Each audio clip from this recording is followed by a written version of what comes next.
and gentlemen, hello and bonjour.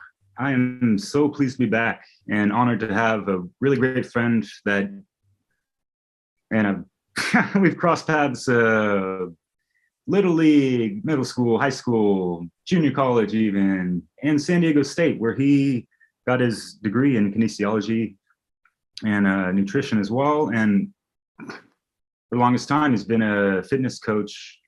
He's coming out with a book within the next couple of weeks, and I'm so eager and pleased to get in with him and pick his brain a little bit about it all, and to introduce this fine young gentleman and all the work he's put forth, over 20 years being a fitness coach, wellness coach, shadow work coach, if you will, and so much more, nutrition and everything is implemented. So Odysseus Andrianos, my brother, how you doing? Thank you so much, man. And just to give you guys a little bit more of my background, I was born and raised out in here in the Bay Area. My father worked in Hollywood growing up, so I was always exposed to world-class filmmakers. When I was a little boy, my father was George Lucas's sound mixer, so I was really blessed to be around a lot of world-class coaches, filmmakers, entrepreneurs from a very, very young age. And so that was a huge inspiration for me to get to where I'm at today. And as Derek mentioned, I got my degree in kinesiology from San Diego State. We had a lot of good times down there in San Diego, brother. And that actually led me into fitness and getting into fitness and nutrition. I opened my own gym, ran that gym for 11 years. Eventually, I opened a second gym with a $130 million a year corporation, who I still work with them today. And I've helped people all over the world lose thousands of pounds and get in the best shape of their lives. Now, with that said, I began to realize that the underlying issue is that people weren't really struggling with diet and exercise. They were really struggling with their mental and emotional health. And so when I got to the root of that, I realized it was emotions. And that's what led me to writing my book, Shadow Awakening. And I also have a video course called Shadow Awakening, The Dawn of Human Potential, because that's where I realized we are at in humanity, in society, is we are at the dawn of human potential. And everything that's happening in the world right now is neither bad nor good. We're just really beginning to operate more from a quantum level of consciousness, which I go very deeply into in my book. And specifically, when I say quantum, we're going to open up to far greater capacities and possibilities. Many people are stuck in this linear model of consciousness, and that's what keeps them stuck. So the essence of this and what we're talking about today is providing people the tools to actually heal themselves emotionally. When I say heal yourself emotionally, it's really about working with your nervous system. And that's why I love talking about this stuff, because literally the essence of my teaching is teaching you how to become your own healer, which the medical industry, pharmaceutical companies, doctors, our education system, they are not teaching this. So my whole goal is to be a pioneer. And when I say pioneer, I'm standing on the shoulders of giants, of all the great coaches and healers and wise men and women who came before me, and sharing that wisdom and creating a package and a system that can support people through that process. So thank you, Derek, for having me here today. And I know you got a few questions for me. Let's dive in. I got a few, man. Yeah. Yeah. And anyone on this path and that's trying to put out conscious content or, be any kind of life coach, he really inspired me to aspire to do something similar, brother. So yeah, so much love and respect to you for all that good stuff. And I got to admit, you've made me lose a couple pounds as well. And I'm back on the track of just feeling so good about myself and, moving a lot of stagnant energy that I've built up over the past couple of years through a lot of heartbreak and yada, yada. And I've just realized man, it's a lot of simple things and the way that you can break it down and, teach people. And like you said, and here's the thing, there's a lot of gurus and coaches and this and that. They're not always leading people to that self-empowered state of being one's own healer. And so that's why I definitely love the angle and approach they've taken with all this. And I've seen the testimonies of your clients. I mean, they're incredible results, brother. So yeah. Thank you. And moving on to, it's been great that you're having this book as reference for anyone and everyone, especially your clients and all that stuff. And I know that was one of your intentions for getting that book out, but what were your other drives and passions and motivations to, get to writing on all this? Well, I'd love to touch on the fact that you mentioned the word guru. And the word guru is one who dispels darkness with light. Let me say that again. A guru is one who dispels darkness with light. Now, I think a big issue is people are seeking someone else to do that for them. I teach you how to do that for yourself. And so the reason why I got into this is the realization of the discrepancy within the marketplace is that so many people are relying on therapy and drugs and going to doctors. And there's nothing wrong with that. I want to call that out. But if it's not working and you keep doing it, that's actually insanity, doing the same thing over and over again without getting a different result. So the essence of all this really comes back to you learning to become your own guru, learning how to dispel your darkness with your own light. And the more people we get to do that, the more we actually heal the collective shadow of humanity.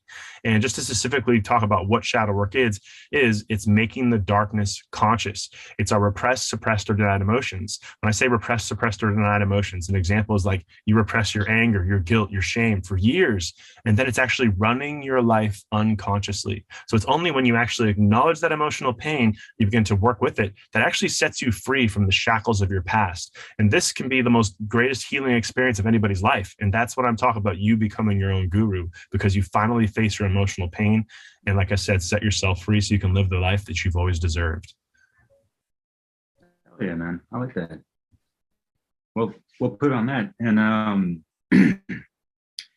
yeah, those good old shoulders that we're standing on of those wonderful giants that came before us, and whether they're still living today or not. Curious as to like, who are the philosophers, even coaches or researchers, anyone, mystics like Manly P. Hall or Joe Dispenza, Carl Jung, who were kind of like your top 3 people that you learned a great deal of? And well, I love that you mentioned Carl Jung. And like the essence, like the more I got into studying like Jungian psychology, and like they say that he was the forefather of bringing shadow work out into the open. But the more you get into Jungian psychology, you realize the essence of it really comes from Taoist philosophy, the yin and the yang nature, and Lao Tzu, like the Tao Te Ching, and that's the way of virtue. And so like literally like in the last month, I've been listening to the Tao Te Ching, a recording by Wayne Dyer. I've listened to it like 10 times last month because it's just such deep wisdom. It's so powerful. Mm-hmm. And so like Lao Tzu. Yeah, you shared some with me. That was cool. Yeah.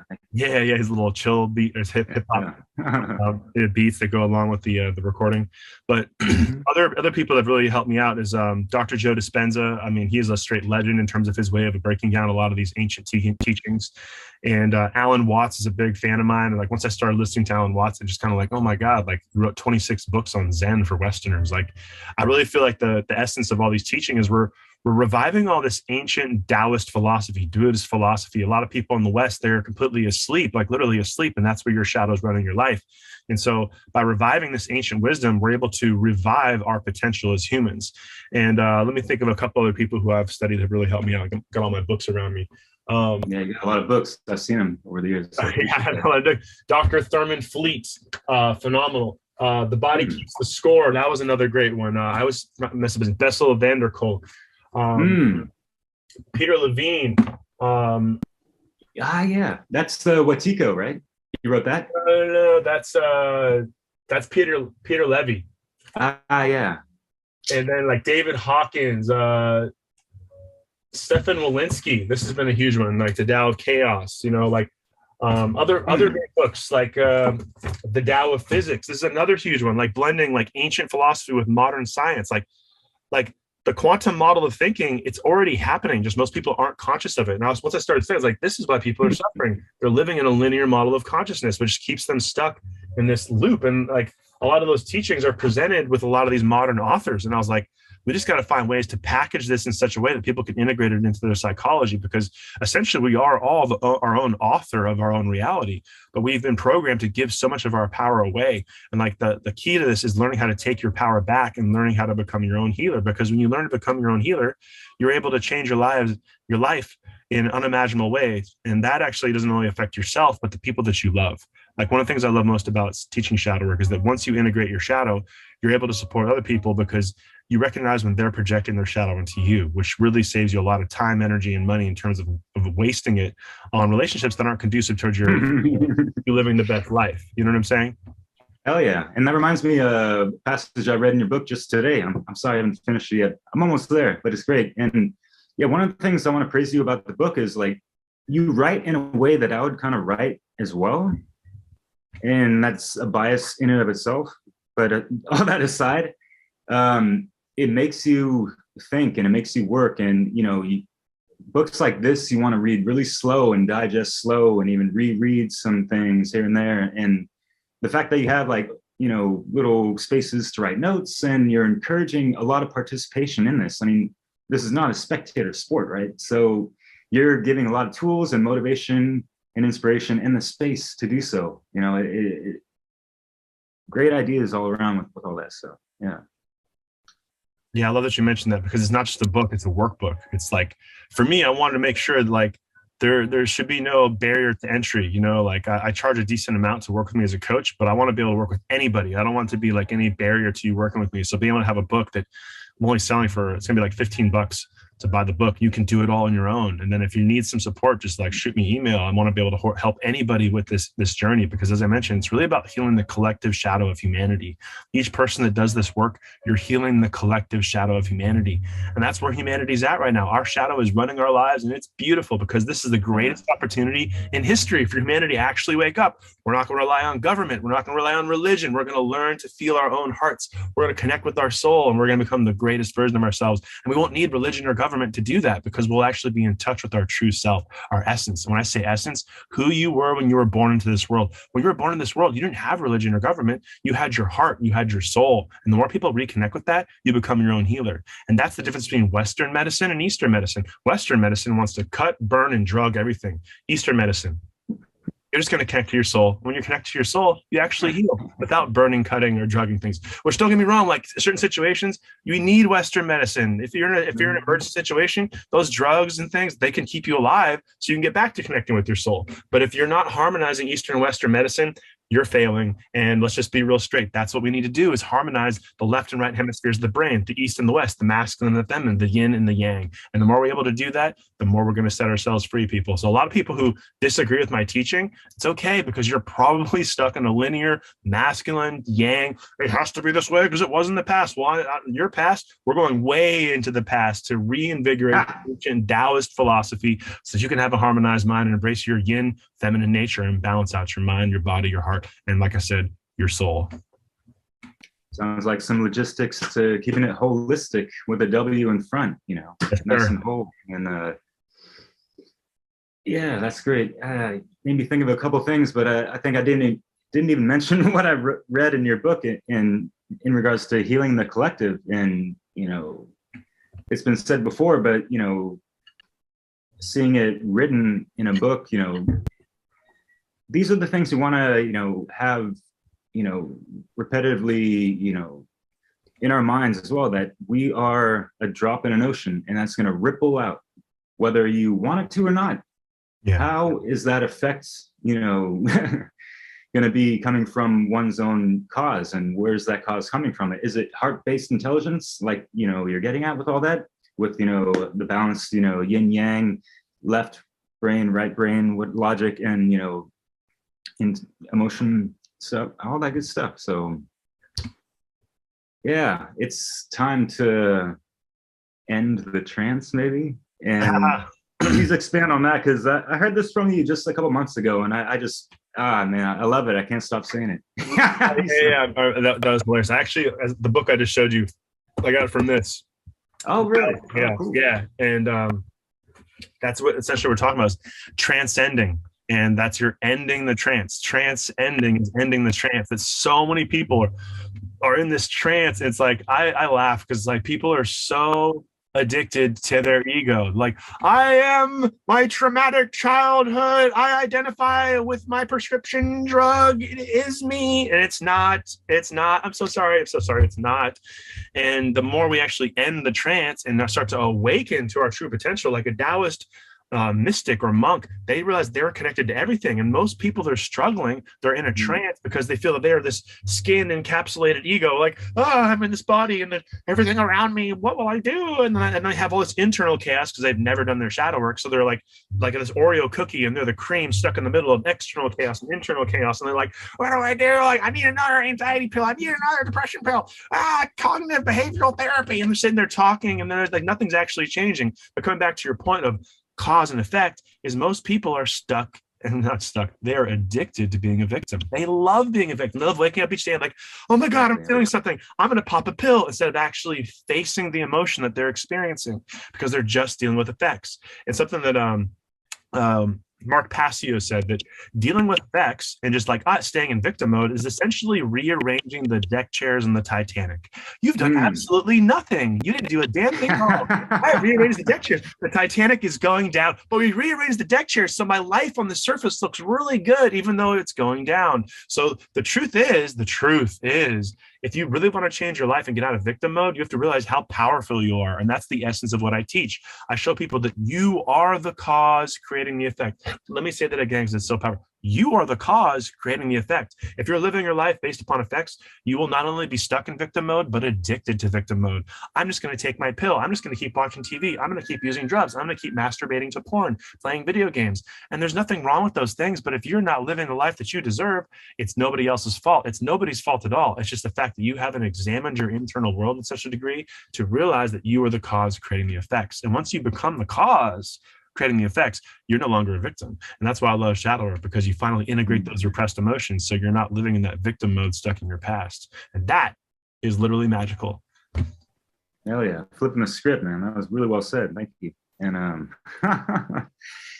because yeah, I mean, like, we do live in this collective consciousness, in this reality, and it's not just necessarily us behind the wheel of every single effects that happened to us in our life. You might get whatever, hit some kind of accident. I mean, just a quick example, but aside from all the external stuff from us, your book really helps people understand and gives some mental tools to work with, because yeah, we are inundated with media and people and situations in society that attempt to trigger us into reactionary states every day. And what your book is trying to do is help one navigate through all that and stay at a more responsible level to our emotions, like being able to responsibility, instead of just like this reactionary thing that other people want out of you, because we have like this narcissistic notion, even from government all the way down to your average person. Yes. And people trying to feed off of other people's energy and attention and all that, because they they can't get that self-perpetuated satiated feeling within themselves, if you will. Yeah, well, you have to look within, and that's essentially, like when I talked about like shadow work is essentially Taoist philosophy. It's the yin nature. And most of society is operating from this yang nature. Now, like, yang nature is essentially masculinity. It's like a peacock that's showing off its feathers. And it could be you could be a male or a female. Women out there kind of show off their booty and their boobs, which there's nothing wrong with that. I don't want to judge it. But if you're doing that all the time, you're probably really insecure. So you're using your body and flashing your tail feathers, which is really just yang energy, and men showing off as well. The true essence is the yin nature, which is the feminine nature. It's stillness, it's calmness, it's allowing your body to heal. And that's what happens is a lot of people, they stay so busy that they can't actually heal themselves. Now, I say that I'm speaking from my own personal experience. Now, like 3-4 years ago, I was running my 2 gyms. I had a film studio. I had an online business. I had an Airbnb. I had multiple businesses running. I was making over 6 figures. I was helping a lot of people, so it felt really good. But I was actually running from my pain. I was so much in my yang energy, and like I was helping people. I was making good money, and like I was enjoying it. But I started all these physical health problems that were showing up within like my lower back and certain things. So that's what made me get curious. And the beauty of that is I slowed down. Like I slowed way down and really embraced that yin nature. And that's allowed me to finally really deeply heal myself. And going through that process, we often say in the coaching industry, your mess becomes your message, your crap becomes your fertilizer. And so all the stuff that I went to, all the stuff that I went through, it's neither bad nor good. It's just part of my message, because other people are probably going through a similar thing in their lives and they need support. And so I'm able to support those people through that journey. And the essence of this teaching is really learn how to integrate that yin and yang nature within yourself. And that's what shadow work really is. It's your yin and yang nature harmonized in such a way that like masculine energy is electric, feminine energy is magnetic. So when you're operating from the electromagnetic frequency, like a lot of people are so out of touch with their yin energy, which is magnetic, feminine energy, that they're not attracting the life that they deserve. So when you actually honor that magnetic frequency and harmonize those aspects, which is really your left and right hemispheres of your brain, which is Taoist alchemy, you begin to be an attractor field of magnetizing the life that you've always deserved. Now, people who are still in the linear model of consciousness, like, what's he talking about? I'm a victim from my past. Like, you're not a victim from your past. You're just addicted to it. You've never had a coach who actually could teach you how to do that. That's why I did all this work to specialize in it, so you can actually learn the tools to create that attractor field and begin to attract the life of abundance that you've always deserved. That's a key thing. It's not the life that you want, it's what you deserve. It totally changes the language structure, so you're in that magnetic field attracting the life of abundance that you have always deserved. That's a very key point to my teaching.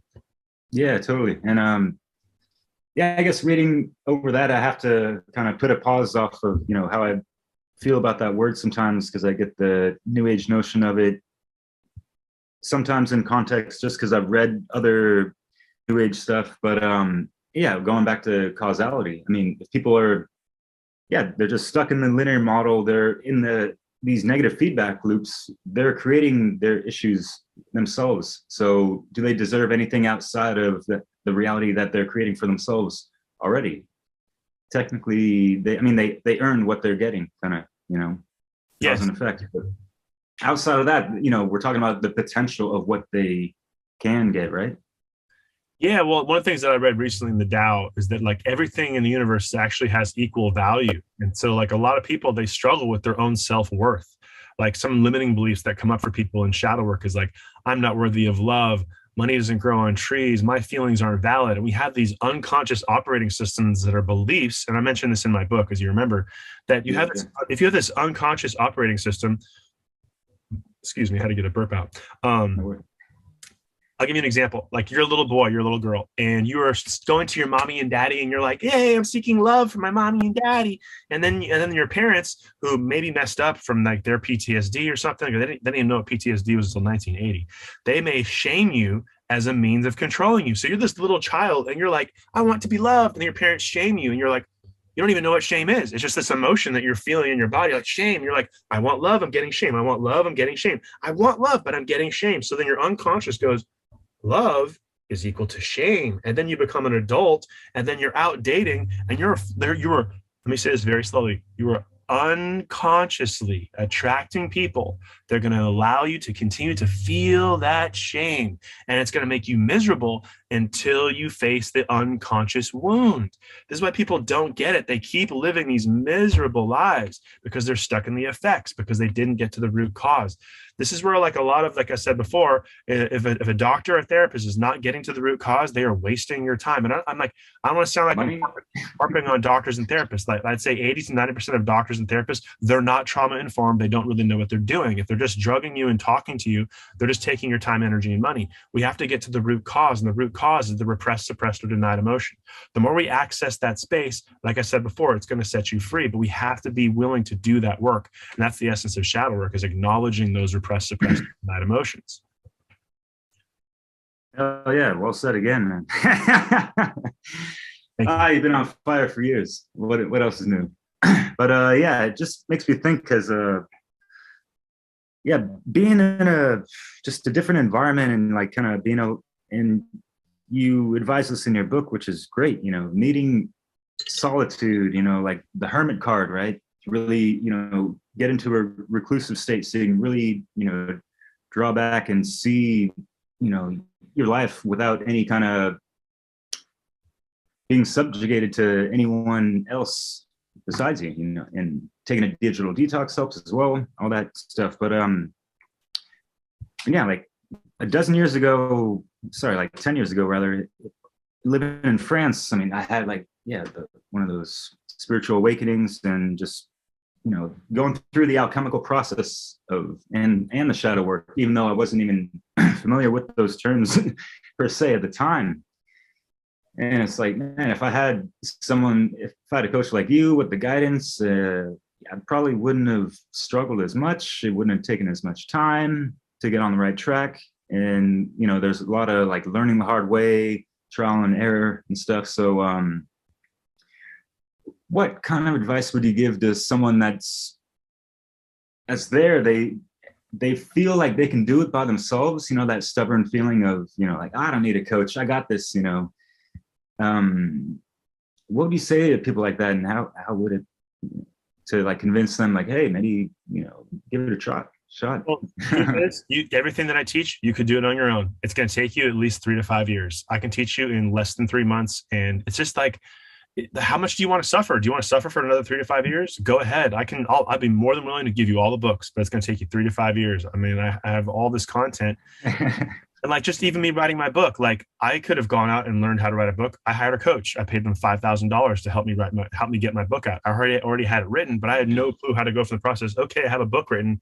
How do I get it out? And so I could do it on my own, but for me, it probably would have taken me like a year, but it's taken me 3 months from actually having the book to now getting it out. And like, I have a support system of somebody who's walked the path. And that's the essence. I'm teaching people how to walk the path that I've already walked. So you can't totally do this on your own. There's no pressure. I'm not like, for me in coaching, it's like, I really believe in being in my yin energy. I'm a magnet. I attract people who are ready to do the work. And if you're not ready to do the work, you're not going to be attracted to me. And that's totally fine. I just want to be able to like offer as much support to people as possible. It's like I said, I have the book, so anybody can afford doing that and doing the work on their own. But the key point about having a coach, specifically doing this deep work, is we become a mirror showing you parts of yourself that you're just not seeing, and your ego won't let you see some of those aspects. And getting clarity, I often say in shadow work, 90% of your shadow is pure gold. It's just the 10% of darkness that you have to sift through. And you can do it on your own, but it's much easier when you have support. And as a coach, what I do is I hand you the tools, show you how to use the tools and what's going to come up when you're digging, but the digging you must do yourself. But I keep you accountable. A lot of people, even as a fitness coach, people, they could go out and learn how to work out on their own. You know what I'm saying? Like, go watch YouTube videos, bro. But like the accountability to make sure that you're continuously getting those reps in, because it's just like working out. You got to be consistent. If you're not consistent, you're not going to get the results. And that's the key point, is having the accountability. And the tools are out there, but I'm handing you sharp tools that cuts right through the BS real fast, so you can heal yourself in a much faster way. And that's really the key to this. It's a system. What is the word system? Save yourself time, energy, and money. So I have a system where you save yourself time, energy, and money, and you can live a more fulfilling life in less time, but you can totally do it on your own, no pressure. It's really about enjoying the process, man, because like the key thing here is like, so many people are living in this false light reality where they're like, oh, focus on the positive. But like, it's just the law of polarity. The more you face the ugly parts and really acknowledge the ugly parts of yourself, that's when your life actually becomes beautiful. And that's part of the essence of cause and effect. We have to face the ugly parts. Otherwise, we can't know our true beauty. And that's a lot of like, you look at the world with like Hollywood, everyone's trying to look good on the outside, not looking so good on the inside, and they're faking it. And that's where you got to be willing to do that work. And then when you do that, you start attracting new people and things and abundance into your life that's unimaginable. That's why I love it. Like I was with somebody last night, and she's like, she's doubled her income just by doing shadow work, because she had this lack of self-worth that she was struggling with. And once she started to acknowledge that and work with it, now she feels worthy and she's attracting more money, and she's actually starting to find better men in her life too. I was like, yes, that's the reason why I teach this stuff. And I love it. It's beautiful seeing the transformation. Man, that's great. Yeah, because that yang, or the yang energy, I love how, hanging out with you and working out with you over the past couple of months has really been great for me, being back in good old America. But it really depends on the level of one's consciousness and their those shadow desires as well, especially if they haven't been properly addressed and healed and revealed, right? What exactly are they going to be attracting into the life? So and I love what you mentioned, and there's some crappy vibes within us, but we got to use that and do some soul gardening with the fertilizer. And I loved reading that part in the book. Could you kind of emphasize a little to the people out there? Well, I'm really into wordplay. It's like the word soil and the word soul are pretty much the same word. It's just a different vowel. Like, how are you saying your vows? And right, that's the esoteric nature of our language. And a tree does not grow strong branches without strong roots, and you don't see those roots. That's why you got to go into the darkness. You got to go deep into the darkness, and those roots go strong in those dark spaces, and boom, the tree really grows. And so many people are like, why isn't my tree growing? It's like, because you didn't actually grow the roots. You didn't water the roots. You didn't really plant the seed properly. And that's the essence of shadow work, is it's soul gardening. The word psyche in Greek means soul. And people that are struggling with their psychology, you're really struggling with your soul. And just like I said before, Western medicine, they want to cut, burn, and drug. Eastern medicine, connect you to your soul. See how simple that is? Wasn't that weird how simple? It's like drug, burn, cut. Eastern medicine, your soul. Yeah. That's what blows my mind. People in the West are like, a soul? What's that? Like, there's like, oh my God, like, no wonder you're struggling. And like, yeah, reminds me of some of the videos you've been doing on TikTok and stuff. Those are like, really funny and great. Soul? They're like, oh, where is it? Where's the soul? It's like, it's inside of you. This is why you hire a coach, so we can actually begin digging for the gold and plant seeds in that soil, and boom, your whole life takes off in every different direction, because that's quantum thinking. There's infinite possibility in every different direction. But if you're still stuck in the linear model of Western masculine yang energy thinking, you're going to be missing a lot. You're going to be really missing out your whole life. It's like YOLO, bro. Like, you only live once. Like you're living in this unconscious reality where you're not living to your potential. So like, you could really live to a much greater potential when you're willing to actually do the work. And like, I'm making a lot of jokes and stuff. I want to respect the fact that people are in a different space in their healing journey. I do my best to make it fun. It should be a fun journey. You know, when I coach my clients, we laugh, we cry, we heal, and we learn to love ourselves. And that's what the essence of this is all about. It's really about us loving ourselves again. Because like, how can you authentically love someone else, like your family, your friends, you know, your brother, your sister, your cousin, if you don't love yourself? And that is so powerful. That's why I love doing this stuff. And like I said, I'm making jokes and stuff because, like, to me, it's like we're watching like some fucked up comedy, like dark comedy. Like, people in the world, like, what are you doing? It's like, hey guys, I've been eating fast food, watching TV, and playing video games. I'm like, my sex life kind of sucks, and I'm getting diabetes. I'm like, I'm not really that happy. It's like, just pauses. Look at your life, bro. Like, and so, I mean, like I said, if you're living your life without your shadow integrated, your unconscious is running your life. You're going to keep not loving yourself and wondering why you're suffering. Because like I said, from this one book, and I keep pulling it out because this is actually a really good book, is that the human aspect is disconnected from the soul.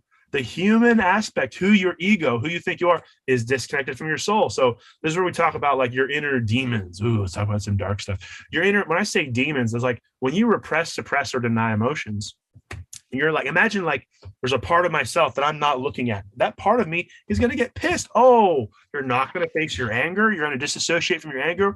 Then like you're going to get triggered, and the anger is going to come out in ugly ways. And that's essentially our inner demons coming out. Yep.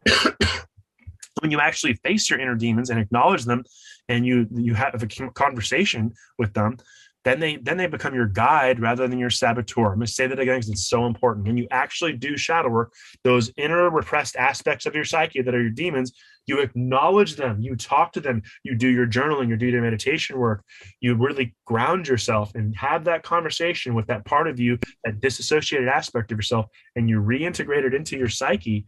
That's when your saboteur becomes your guide. Instead of a part of you that's sabotaging you, it becomes your guide, because wow, it's like this wounded aspect of yourself. You finally acknowledge it, and you go, it's like, wow, you finally acknowledge me. I'm going to help you make all your dreams come true now, rather than making you date people who shame you. Like, isn't that amazing? Like, you're not going to feel shame anymore, and you finally are loved, and you can love yourself because you're not repressing those parts of yourself. This is, like I said, like, even like for me, I realized how much I was sabotaging myself by repressing parts of myself. And just to share a little bit more about my journey, like, I realized I had a lot of anger. Once I got into the anger, I realized I had a lot of fear. When I got into the fear, I realized I had abandonment. My father, as I mentioned in the beginning of this conversation, my father worked in Hollywood. I have an amazing father. Like, I'm really lucky to have such a great father, but he was gone all the time as a child. So I had a lot of fear and anger that arose from that. And I repressed it. I denied myself feeling those emotions for years, and they were killing me from the inside. I think this is where a lot of men really struggle. We're like, don't feel that anger, don't repress that fear, right? But feeling those emotions really set me free, and it made me really actually love myself. Instead of repressing those aspects of myself, I began to love myself more fully. And that was like, you can't put a price tag on how beautiful that is, man. Like, when you finally fully love yourself, like, what's that worth, you know? Yeah, it's like an epiphany type of moment for sure. And yeah, you're living the love story, and that'll really, yeah, like you said, open up all the doorways for all the fish in the sea, if you will. Yes. Yeah, absolutely. Well, I mean, it really Yeah, comes down at the end of the day. Doing this work is to have a fully integrated psyche. And when I say fully integrated psyche, it's a fully integrated soul. And that's like the soul journey in this life, is to reconnect with our essence. And when we do that, it really makes things a lot easier for us. And a lot of people are struggling, and it's because they don't really know how their mind works. They really have no clue. And like that's where we got to get to, where we teach people how their mind actually works. That's the rhetoric. We talked about, like, not that I want to get into like the trivium, but it's really a blueprint. One of the things I talk about a lot with, like, I blend NLP, neuro linguistic programming, is that people, the map is not the territory. So you could have a traumatic past and you have this map of like, I'm not worthy of love, and you get triggered and your old map comes out, I'm not worthy of love. And then you're not even paying attention to your current reality. You're using this old map to navigate your reality. And it's not reality, it's your map. And so a big part of like coaching people is helping to realize how that map, the how that they're navigating their life, they can start to rewire their mind and be able to rewrite that map. And then that creates a new perspective in how they can live their lives. And like I said, by integrating that psyche, they can love themselves completely. oh yeah, yeah. And I was hoping you'd mention, what the Greek word of psyche really means. We love etymology, don't we? And we love our trivium methods and the quadrivium and all that good stuff, man. Yeah, it's funny coming back to the whole Western medicine, cut slash burn, whatever, but it just seems like, what people have been conditioned to under this model. And they try to make it as simple as the Eastern, like, hey, it's all about the soul, baby. And they're like, hey, it's all about just this one pill you need. And it's just like, boom, like, it's like the instant gratification, that instant healing. Like, it's just touching the easy button without like the real inner work involved, and that's really what takes people away from that yin part of that holistic journey towards healing, as you mentioned.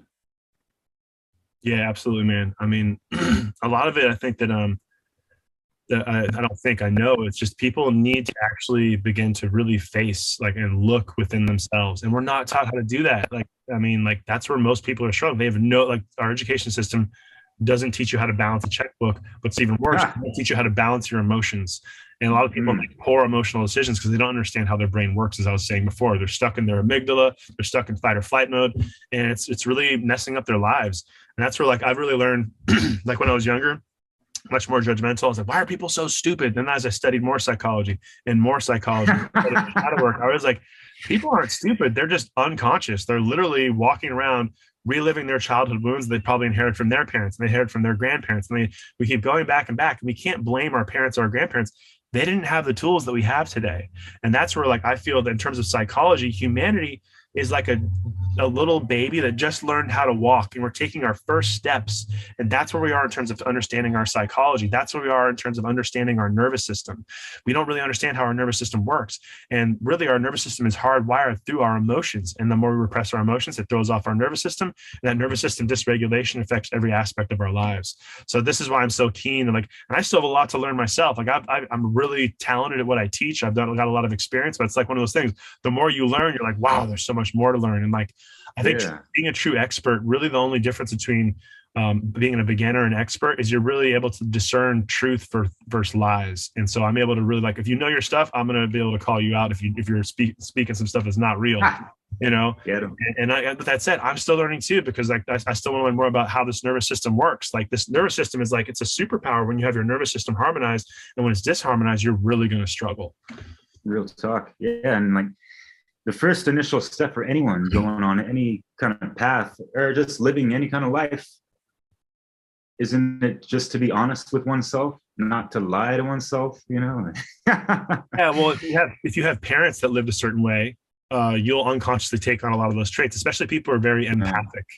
I know it's a trigger word for some people, but some of us are very empathic. And when I say empathic, you really feel emotions deeply.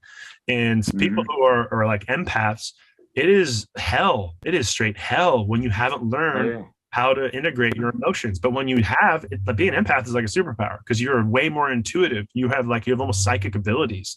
And that's one of the things that I've learned, and especially after 20 years and 20,000 hours of coaching, I just kind of know what people need to hear by listening to their language structure. As I mentioned, my father worked in Hollywood. He was a sound mixer.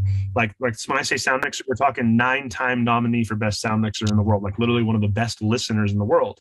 And what I learned from my father, and I love this about my father, is that you take the word heart, H-E-A-R-T, the center of the word heart is ear. So we have to learn to listen. Most people their mind is just going so fast. They haven't learned to listen to their own heart. And that's where it's being brutally honest about your wounds. It's if you had a laceration on your leg, you wouldn't walk around bleeding on everybody, but that's what people are doing with their emotions. People are wounded emotionally and they're walking around bleeding on the people they love, and they wonder why the relationship sucks because you have a wound and you're not facing it, and you're causing a lot of harm to the people that you love. Not that I'm trying to guilt trip people, just being brutally honest about this stuff. It's people have a laceration, they put a little Band-Aid on and oh, this is gonna fix it. It's no, you gotta actually face it, bro. Oh yeah, man. Yeah, it reminds me of a couple of things. Going back to your book, which you mentioned some other things you spoke about just 5 minutes ago that were great. I'm not going to go over that, but what I wanted to mention real quick, going along with some physical pain, is when you mentioned in your book, the whole issue with joint problems that are linked to repressed emotions. And I wanted to ask you also for, people that are dealing with actual physical traumas, they got cut open for surgery, or they had some gruesome accidents or whatever, and I love this part when you mention in the books that the issues are in the tissues, but that's stemming from more the emotional aspect. But as far as people that are suffering a lot of physical trauma as well, what are some of the ways they can kind of go about healing that psyche that's connected to that pain or that initial shock of what I mean? Yeah, well, that's why I'm so into Taoist philosophy. And when I say Taoist philosophy, I've been studying it for a few years, and it's oh my God, you can spend a whole lifetime studying this. But a lot of it comes down to our Jing, our Qi, and our Shen. And I speak about this a little bit in the end of the book where I talk about Taoist philosophy. And a lot of people their Qi is not moving properly. So when I say his Qi isn't moving properly, if you're repressing emotions, or let's say you've actually sustained a real injury, I snapped my Achilles tendon about 10 years ago, and I healed a month ahead of schedule. I blew the doctor's minds. And what I did is every day I imagined just sending positive energy into my Achilles. Literally, when I say imagine, I was sitting there, I was stuck in bed for a couple of months, so I didn't really have a lot to do. I just meditated so deeply into sending positive energy, just loving energy, just high vibrational energy to my Achilles tendon, and I healed a month ahead of schedule. It blew their mind. I take very good care of myself. I'm not perfect, but I probably take better care of myself than 95% of the world in terms of diet and exercise. And I still like to have a cheeseburger once in a while. I still eat some French fries occasionally, but at the same time, I'm pretty keen to listening to my body. And I learned a lot of, like I said, from my father, is really deeply learning to listen.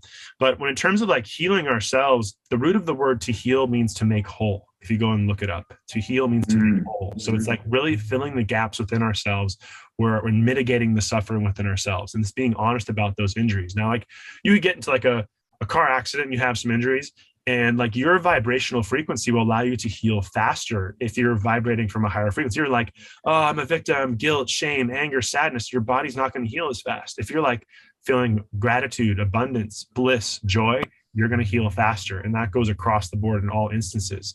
And it's people who get cancer, the people who believe they're going to heal are usually the ones that heal. My mother had breast cancer, and she healed her. It was only stage 1, but she was so loved. When you don't have people that love you, you don't love yourself, it's very difficult to heal. That's why a big thing for me, we need to build more communities. We need to have more support.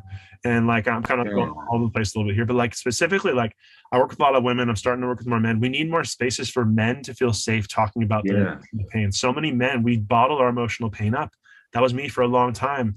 And when men don't feel safe feeling their emotional pain and expressing it, we hold on to it internally. And this is a personal opinion. I think that's the root cause of much of our cancers, fibromyalgia, heart disease, is because we're repressing our emotional pain. And that's what's killing us from the inside out. And so, like, one of my long-term goals is to develop a retreat space where I can help people get out into nature, take away their phones for a few days, and let them really reconnect with the earth and do very deep healing work. Because I feel like that is what we really need more than anything else. We need more community. We need to love each other. And that's where so many people are struggling, is we forgot to love each other. And love is kryptonite to this broken world. Like, we're living in fear. The kryptonite to fear is love. And that's where we got to get back to. Totally, man. Yeah. Well said. And yeah, you're absolutely right. And it is quite tragic that, yeah, from the older generational, traumas that, our elders have, gone through and all that stuff. Yeah, in society in general, it just wasn't a popular thing for men to be able to just express, deep emotional, sentiments and stuff. And they even got their asses kicked by family members for doing so, or this and that.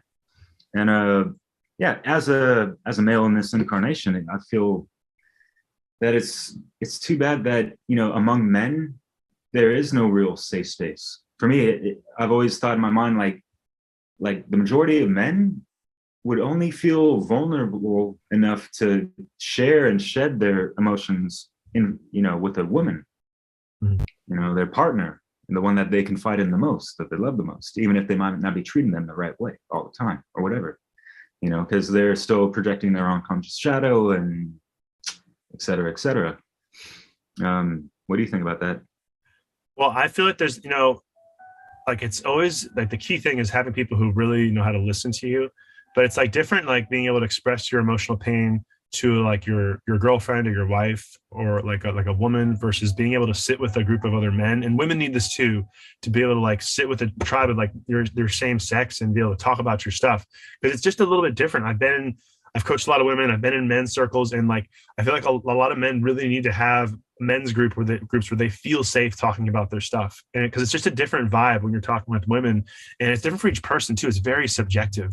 Like personally, I'm really good at talking about my stuff. It's not an issue for me, but like I've found that some people, they're just not going to feel safe, and we want to create a safe space so they can talk about their stuff. And so I really feel a lot of men, because of their trauma from their fathers not allowing them to express themselves, they have internalized it, and like they could talk to a woman about it, but they really need to talk with other men. And it's the same thing. I mean, some women, they have like a lot of trauma with their mothers, so they need to sit with a group of women so they can express that. Like I said, this is like, it's subjective. It's really relative to the individual and their experience. But across the board, we need to have more safe spaces. We need to have coaches, healers, therapists, doctors who are properly informed of how to do this work. And like I'm still learning better tools of how to teach this stuff, because we have to have those safe spaces. It's in those safe spaces that you can become vulnerable enough to actually heal your wounds. And like, this is what people need more than drugs or therapy, is like to have like a community that loves each other. Like that. Yeah, that made me think of Narcotics Anonymous, Alcoholics Anonymous. Why not Emotionals Anonymous? Not the same, 12-step program type of stuff, but, obviously, like, just along lines of what you're talking about, some kind of community thing. And yeah, just thinking about, there is those safe spaces for people in AA, people expect to see other people crying and letting it out, right? But in a different context altogether, obviously. But yeah, moving along now, unless you want to say anything about that. Oh, man. So I wanted to mention real quick, because, just other things I've noticed with a lot of men, especially in regards to like numbing their pain, avoiding it, finding distractions, and not just taking the proper time and attention and energy to focus on, their heartbreaks, their, shadow issues, inner work that they, feel like is worth addressing, but it's, it's a small little chatter in their mind. And what I, like for me, for example, after I got divorced from my wife, I was like, I don't want to be here. I need to go to my room and cry for the next month or so, whatever. And my coworker's like, yeah, you should be working even more than, just, that's what I do. I just work as much as I can just to forget about it and not let it, not think about it and all this stuff. And it's just like escapism, hey, they're getting some monetary gain, but it's like they're escaping and not being able to address the problem, which could obviously become worse and, be repressed and be projected out, in horrible ways. Well, I love that you said that, because you just reminded me of something I read in this book on Chinese face reading. Yeah. Often the traumas we experience in life, this isn't even my opinion, I just read this in studying medicine. The traumas we face are actually part of our healing process, because we need and I don't want this to be like blanket statement, every situation of trauma, like you were physically abused or sexual abuse or something, not every situation, but often the trauma you face was something your higher self puts you through so you could learn a lesson and find your golden path in life. And when I read that, I was like, whoa. Because it goes right along with what I say in my book. What's happened or hasn't happened in your life is neither good or bad. You choosing to see it as good or bad is you being stuck in duality. And when we come back to the space of like forgiving the people who harmed us, forgiving ourselves for holding on to the pain, that is what sets us free to like actually acknowledge like the pain that I went through. Now I'm much more legit of a coach because I actually went through the shadow journey, right? I wouldn't be an authentic coach if I hadn't faced my own stuff, if I hadn't been through some stuff. So is it really bad or good? There's really an opportunity for me to grow and become a whole and complete person. So a big part of this is coming back to the gratitude, the appreciation, and most importantly, being able to forgive others, but most importantly, being able to forgive yourself for holding on to the energy. And in doing that space, often it's like letting go of that energy opens up space for you to receive love, relationships, money, abundance that you've always deserved, but it can't show up because you're holding on to, I am a victim. I am a victim. You're identifying so much as being the victim that you can't receive anything new. You can't attract like the man or woman of your dreams, the money of your dreams, the life of your dreams, because you're identifying so much as the victim. All your energy is going to being this victim that it's being wasted. And that's why, like, coming back to like why I love teaching this stuff, because once we acknowledge that and we face it, we heal it, we integrate it, then all this abundance starts showing up in your life. And it's literally like magic. Like it literally is alchemical magic. That you're able to attract more abundance into your life because you let go of certain things. But here's the problem. People identify with their trauma. They actually think, well, I am my trauma. Like this is who I am. I'm a wounded 5-year-old, and they're 45 years old and they're still the wounded 5-year-old. And it's weird how our minds work. When I said earlier, like we're like toddlers in terms of understanding our psychology. Because the more I studied psychology, oh my God, like most people are playing in the kiddie pool. There's a fucking ocean out there. You know what I mean? They're like, this is a kiddie pool, guys. So great, a kiddie pool. It's like, go to the depths, go swim into the abyss and find yourself. And like, that's where like, it may seem dangerous, but that's where you're really going to discover yourself. And that's where I support people, because when you go into the abyss, I help people to support them through that process. And each person, it's a beautiful journey. And it really just allows you to actually come to the surface and like breathe a new life into your life, because you finally went into the depths of who you are. You actually acknowledged your soul and integrated it, or your psyche. Awesome, man. Well said. And did anyone ever ask you for a life jacket while swimming in the abyss? And that's kind of why you're there, right? Coach, lifeguard, all that good stuff, So yeah, that's great that you were able to hold space for people that confide in you and trust you, and the results there.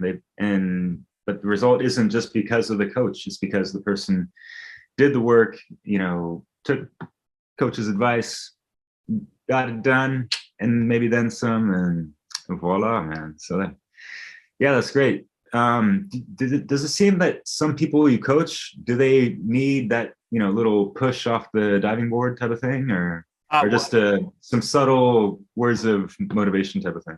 I think it's really depends on the person. As I mentioned, I've been doing this for 20 years. It's really about like listening not to what people say, but how they say it, the rate, the pitch, the tone, the inflection, the power words that are describing their unconscious reality. Some people, you got to build them up. So other people, you got to break them down.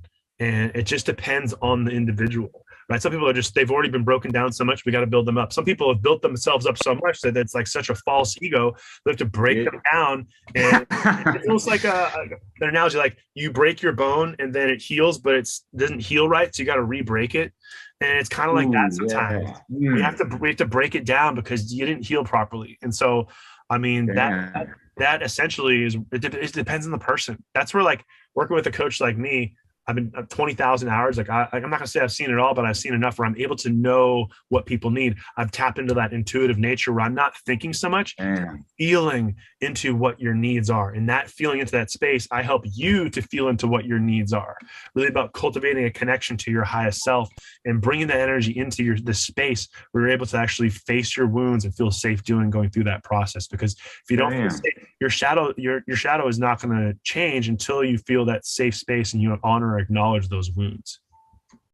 Yeah. Well said. And in your book, you talk about how, the unconscious, subconscious, mind field is more or less, it's not logical, right? It kind of sees things in blobs and shapes and all that. And for me also, I would interpret it as well as kind of just like ineffable feelings or ways to describe certain feelings, or in a sense, would that also work? But also just help me make this abstract stuff make more sense.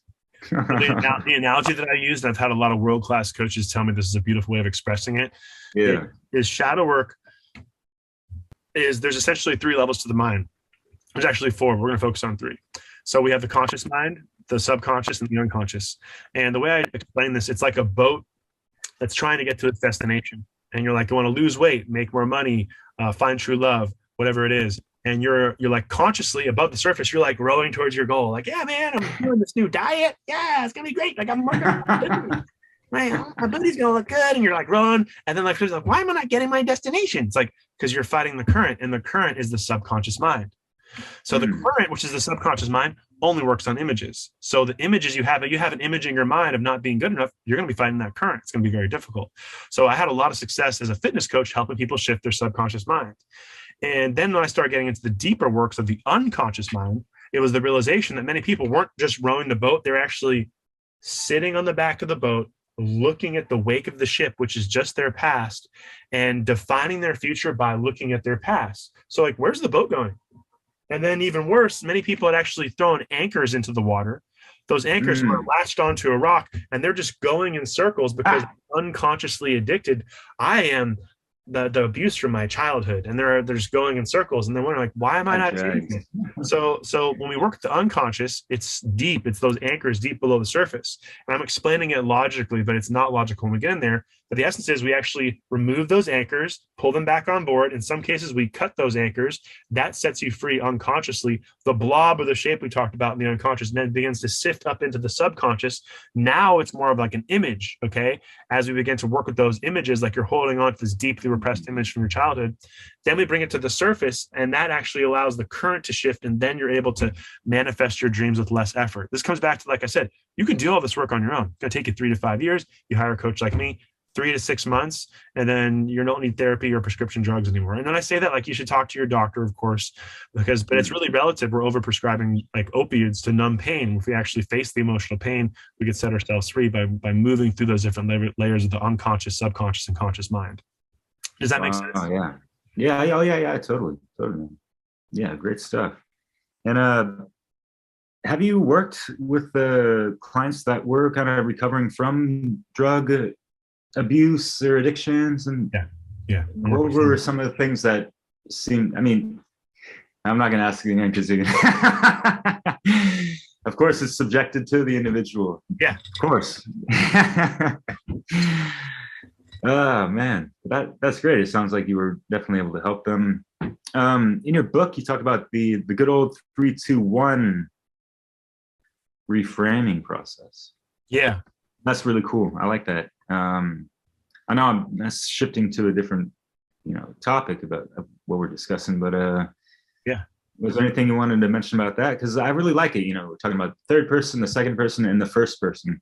and this is just something that I've kind of been or I don't know, I've had this disposition in my life, like always looking at things from different perspectives, and looking at from the third perspective, or not always, or sorry, not always the three perspectives, but man, it's just getting outside of just like the main narrative that we're in our ego-minded head and stuff with the it's just really interesting. And I find that a really great tool for anyone to be, looking at themselves, right? And looking at any kind of situation that comes up or triggers them, or they're not looking forward to, whether it be workplace or whatever, right?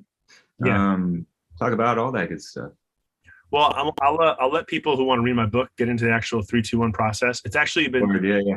I've heard it from many psychologists, many NLP experts, but let's talk about it from a different perspective. It's like a Taoist perspective. Yeah. It's being able to look at things both objectively and subjectively. Now, subjectively is your own opinion. So people get stuck in their subjective opinion, which is essentially like spotlight vision, which isn't a bad or a good thing, but you could only focus on one thing. And moving to an objective reality is like floodlight vision. You're able to see all things. Now, neither one is like 100% correct, because there is your subjective truth, but there's also the objective truth. So being able to balance those two, most people are so addicted to their subjective truth that they have an image in their mind that they identify with, and that's the root cause of their suffering.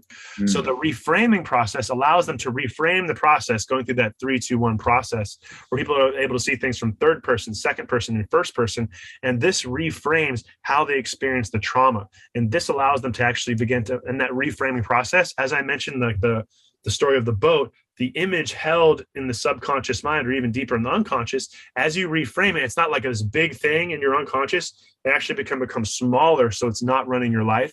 And then when you get triggered, it's not going to throw you off as much, because oftentimes it's like the issues in the tissues. It's actually in your physiology, and then you're able to mitigate that stuff, and it relieves a lot of dis-ease that you could have or could show up in your life because you didn't face it.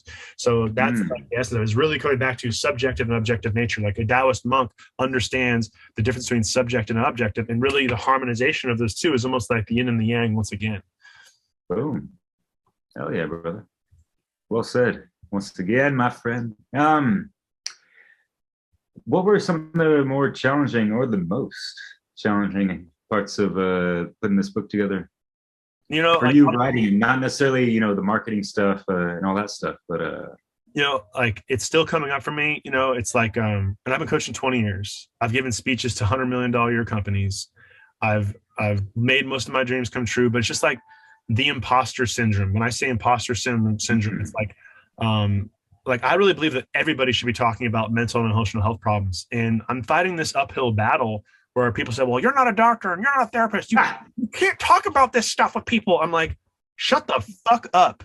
Everyone should be talking about mental and emotional health problems. That's why I wrote my book. I do not need to be a doctor. I do not need to be a therapist. Everyone should be talking about, and sorry, I'm a little triggered here because I'm so sick of people telling me that because they're addicted to this appeal to authority, we have to have a doctor tell us. Like, no, go learn how your body works. That's what I did. And I'm just teaching people how their body works. And there's nothing wrong with that. Okay. That's the real essence of this. We don't need to be a doctor or a therapist. We all need to learn how our mind and our body work. And it's disconnecting our mind and our body, the disconnection from our hearts. And that's why most people are suffering, because they're not listening to their hearts. And that's why we have heart disease as the leading killer, because we're not listening to our hearts. And that's like the big thing for me, is like, I'm just so sick of people trying to tell me that I'm not an authority. I am an authority. The root of the word authority is author. And I got my own book. So go read my book. Learn to become your own healer. We don't need to be doctors or therapists. We all need to learn to become our own healer. And that's the truth, baby. Like the more we can do this work and learn how to do it and build more community support, people won't have to go to the doctor or therapist as much. It's a huge racket, So we need to learn how these things. Like I said, I don't want to knock doctors and therapists. There's some that are amazing out there that have really helped me too. But we need to all learn to become our own healer. So that's been my biggest challenge. And like I said, hiring a coach helped me. Like coming back to like having a coach support me through the journey of getting my book out has been huge for me, because it probably would take me a lot longer. That's awesome. Yeah, she seems like a sweet woman. I'm glad you hired someone that's perfect for the situation. So yeah, that's awesome. Why do people die from their way of life or their diets? Well, the word diet comes from the Latin word dieta, meaning way of life. And your diet isn't just the food that you eat, it's the thoughts that you think, it's the media that you consume. And if you have toxic way of life or dieta, it's going to slowly kill you from the inside out. And we talk about like gut health, and like I have a degree in kinesiology with an emphasis in nutrition, right? Is that like your gut is essentially what's called the mesentery system. This comes back to like a lot of my learning. Most doctors aren't talking about the mesentery system. They only acknowledged it like 2 or 3 years ago that it's an actual system they've known for thousands of years in Eastern philosophy. The mesentery system is the second brain. The mesentery is the fat tissue that actually holds all your organs in place. And like I said, it's the second brain. So people struggle with their gut health. And like some of my advanced coaching that's not included in my book or the video courses, I'm teaching like Taoist 5-element theory. And your stomach is associated with the earth element. And a lot of people, they're not grounded. They're not grounded. And so they're using food as a way to ground themselves. That's why they're fat. That's why they're overweight. You know what I'm saying? Like I had all these notions of why people are overweight. In Taoist philosophy, you're overeating because you're not grounded. So you're using food to ground yourself through that earth element of your stomach. And there can be a lot of reasons why people struggle with their diet, but they're really struggling with their way of life. And that's essentially why, like I said, coming from fitness and nutrition and then getting into shadow work, is I realize it's really emotional stuff. If you're suffering from repressed emotions, you're going to use food as a coping mechanism. If you're constantly addicted to fear, you're going to keep turning on the news and watching fear porn. So you get, yes, another hit of fear, right? But that's not helping you. And so the clarity around like actually grounding yourself, maybe doing some fasting to cleanse your system out, that's going to be huge in terms of your healing process, because you're cleansing out all that energy that's keeping you stuck. I even say in the book, that makes me think, sorry. And one more thing is the word time backwards is emit. It's really about your energy. But go ahead, what were you going to say? Yeah, I think fasting is one of the best ways to flip the script on anything one's trying to kind of eliminate in their life or change or shift towards. Like for me, I've done fasting so many times, especially through the Master Lemon Cleanse detox. Yeah. I remember you doing it in college. Yeah, man. When you first did it in college, I was like, what's wrong with this guy? What's he doing? You're not eating. That was like 20 years ago, though. Yeah, it's one of the things it's such a great tool for one to sharpen their own discipline towards as well. Yeah. And yeah, to really empty one's body out, and you become more of a light body, and you do have just a different type of energy. You have a different way of sleeping and a different way of thinking about even yourself and just the reality and consciousness, and like how long can we do this, guys, kind of thing. And like, what's the deal with food anyways? And why do we have to eat 3 meals a day? Or why do we have to sleep for 8 hours and all this stuff? We're sleeping away a third of our life if we get the recommended 8 hours a day. Doesn't that, it is what it is, not to get off track, but I already did get off track. You know what? I think it comes down to each person and their individual needs. But the good thing about like doing fasting, and I have different styles of dieting or way of lifing. But occasionally I do a 3-day fast just to like really cleanse my system out and give my internal organs a break from constantly processing food. And that can be very beneficial for your body to kind of reset itself. So I make sure I do it at least once a year, just a full 3-day fast of just cutting everything out. And I mean, like, you should do what you feel works best for you. But I think anybody can benefit from at least a 24-hour fast and kind of calming their system down, because it comes back to your nervous system. You're always processing stuff. Your nervous system can't be calm too. Real talk, man. Well, what I have to say about all that is that life is like a pot of boiling rice, right? Yeah. I learned that from you, man. 5-element theory. 5-element, yeah. I don't know if you want to. I know that's your kind of yeah. Special I can break that down. But, so, like 5-element theory is like it has to do with the elements of wood, fire, earth, metal, and water. And so the essence is that the wood is the wood, the fire is the fire, the earth is the rice, the metal is the pot, and the water is the water. And so if you have an imbalance in any of these elements, and they're all within us actually, you're going to have some crappy rice. And so it's just an analogy based upon 5-element theory.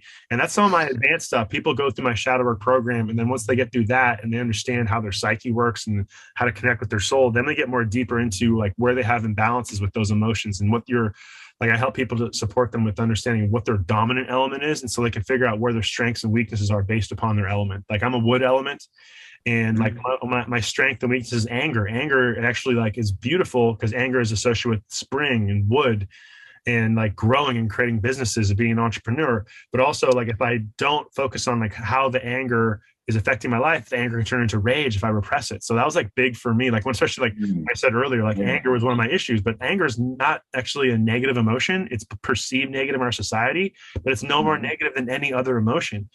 And anger can actually be a beautiful thing for growth. That's why it's associated with the element of wood. If you try to like put cement over like roots, the roots will find a way to pop through and break through because it's that powerful. And that's the essence of anger. It cannot be stopped. And so for me, it's like learning how to harmonize that anger, because the wood element feeds the fire, and the fire is what makes you burn. But if you have too much wood, too much anger, you're going to burn yourself. So there's always a balance. And like, just not to get too deep into it, but there's a yin and yang aspect to each of the 5 elements. And that's why like I'm still learning this stuff as I teach it, but it's so powerful in terms of like, am I too much in my yin energy? Am I too much in my yang energy? How can I harmonize each of these elements so I can live a life of greater abundance and with greater ease?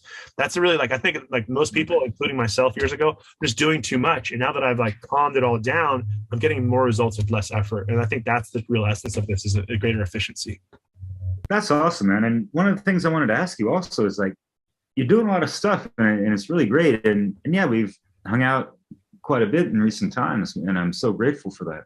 And I'm kind of curious sometimes, like, man, how do you avoid spreading yourself too thin, I guess, in a sense, with all the workload that you're doing and all that stuff? I take time to meditate every day. I'm really focused on my diet, focus on exercise. Being, like I said a moment ago, being a wood element, wood elements have to move. It's part of the thing that got me into fitness originally, is like I have to move my body and build my strength up. And meditation, like I gotta like ground myself. That's been a huge practice for me. And then like really taking time to do nothing. Like I said years ago, I was so busy running all my businesses. I'm actually making more money now working less because I got more efficiency and really like realized my own value. I wasn't valuing myself enough. I was just staying too busy. And when I say value, I was still making great money, but like now I'm like, the stuff I teach is freaking gold.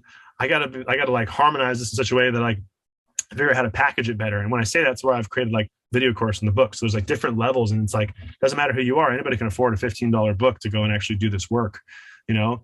But like that also makes it easier for me because I can get my wisdom out to more people and it's more efficient and effective. So it's all about systems. Like I said before, save yourself time and money. If you have proper systems, you're going to be much more harmonious.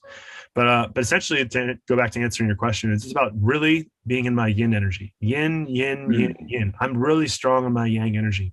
But in the Tao Te Ching, it says, know the yang, but stay to the yin. Know the yang, but stay to the yin. The feminine will always conquer the masculine. The masculine will stay busy and go to war, but the feminine is just so strong. And the feminine is essentially the elements of water and metal are feminine, wood and fire are masculine. And the water puts out the fire and the metal chops the wood.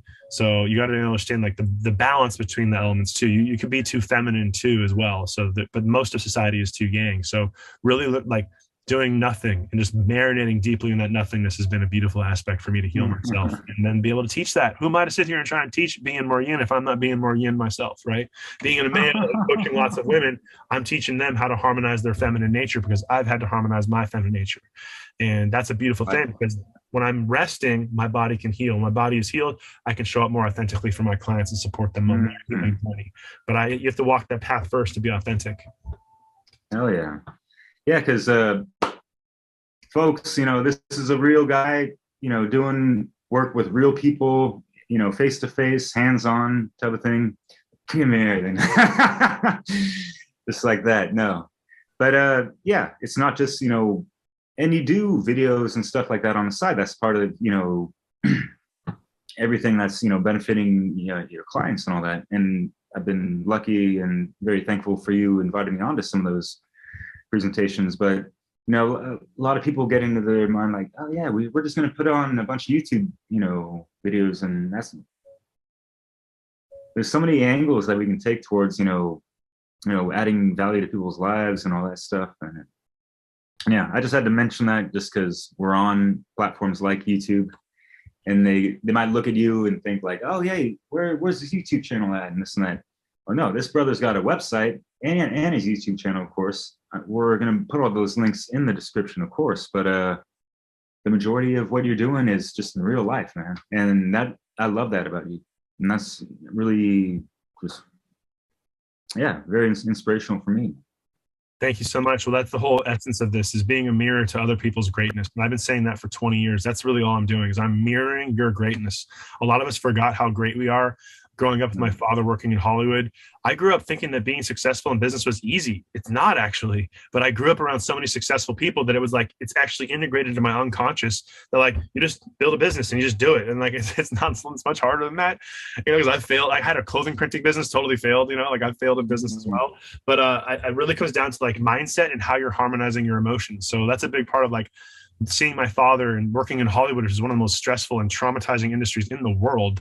That's really was integral for me to becoming who I am today, because a lot of it comes down to that mindset and, like I said, harmonizing your emotions. When you have those two aspects working together, it's an alchemized mind and the world becomes your playground. That's really what it's all about, man. Life's too short or it's too long. Who cares? It's really about playing and enjoying the journey.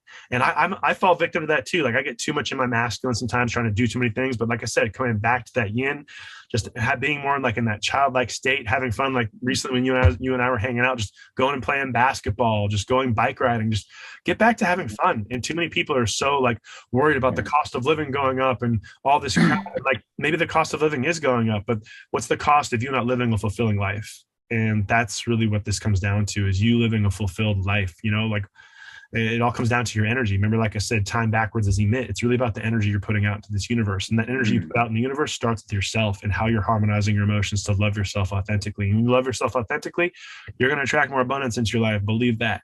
Believe that. That's a fact. Yes, sir. Oh, man. What was the easiest part about making your book? Man, honestly, like I feel like I'm a pretty good writer. Like my dad said that my best gift is writing, which I don't fully agree with, but I've always just had a knack for words. I wasn't always the best with numbers, but like one of the only A's that I got in college was in speech class. And cool. I just look at like writing is just a form of getting things right. Like things are not right, and we want to get them right, so you write them out, and your ability to express yourself. So I've always been pretty good with words. And just being able to concisely put them together to create this masterpiece. I believe that I will write more books in the future. But yeah, the easier part was just really transmitting this information in such a way that people can just hear my voice, and hopefully they read it and they feel it in their heart, because that's really the essence of this teaching, so that I can help you to open your heart back up, because a lot of people, their hearts are closed. And so I had to do a lot of work to open my heart up. I'm still doing it. I have coaches that I work with, like, Odie, your heart's finally opening. I'm like, oh, it is finally. It's beautiful stuff. Because that's really what this work is all about, is helping people to open their hearts up and really love themselves. Oh, yeah, man. Yeah. Yeah, it's been a great read. All, you know, it's just one of those head nodders, like, yep.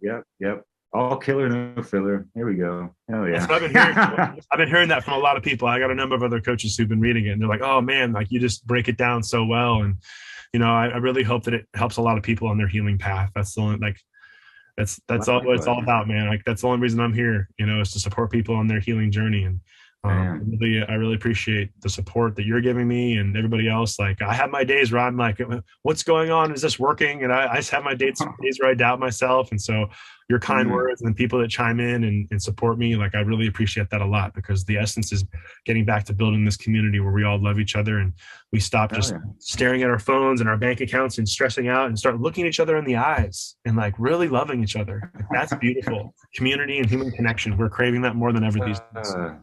Yeah, man. Yeah, we could use that more than ever these days, because in these uncertain times since the dawning of the Rona and inflation and whatever else is going on, man, it just seems like things are so polarized, and and we really do need to bring it back to that, you know, eye contact, human level in so many ways, on so many levels, with so many people.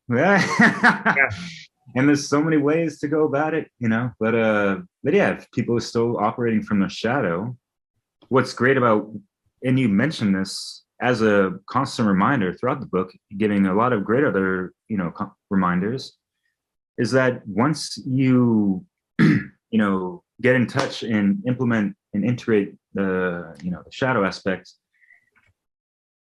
you can really use that as a radar and have your intuition awakened that much more as well, to see that within other people and seeing when other people are projecting their shadow.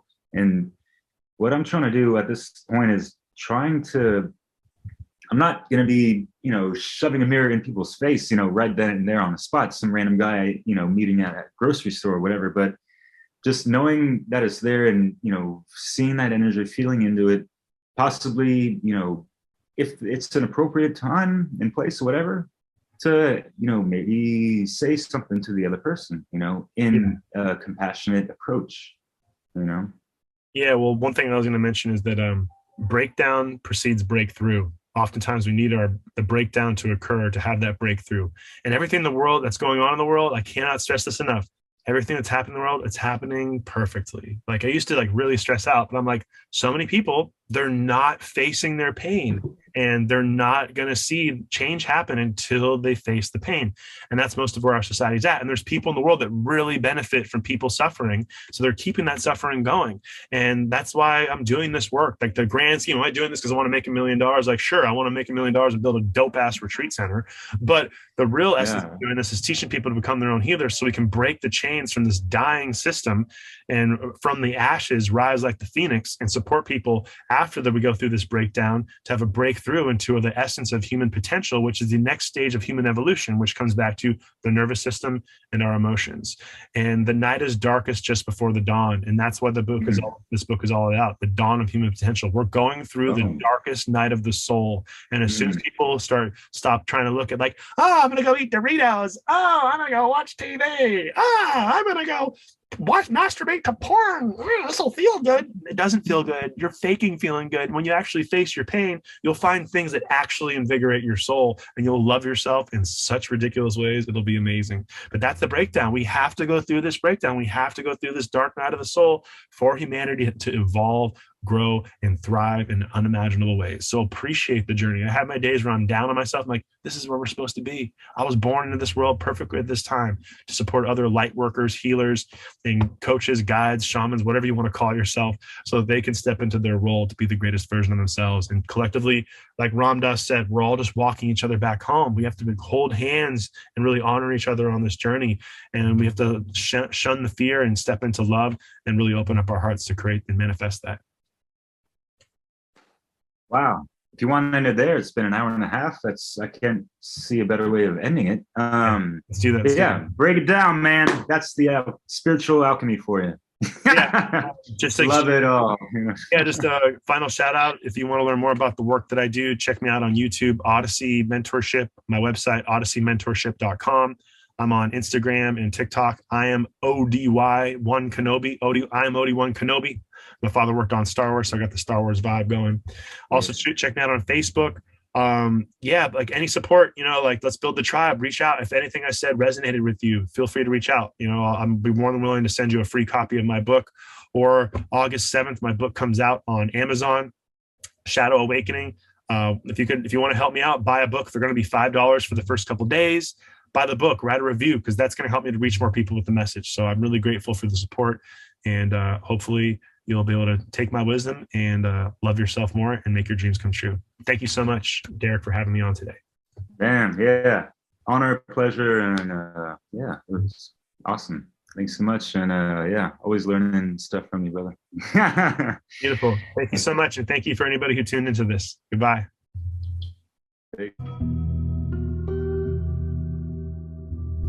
Raise the frequency, happy to see me. Are you ready for a holistic view? Raise the frequency, happy to see me. Are you ready for a holistic view?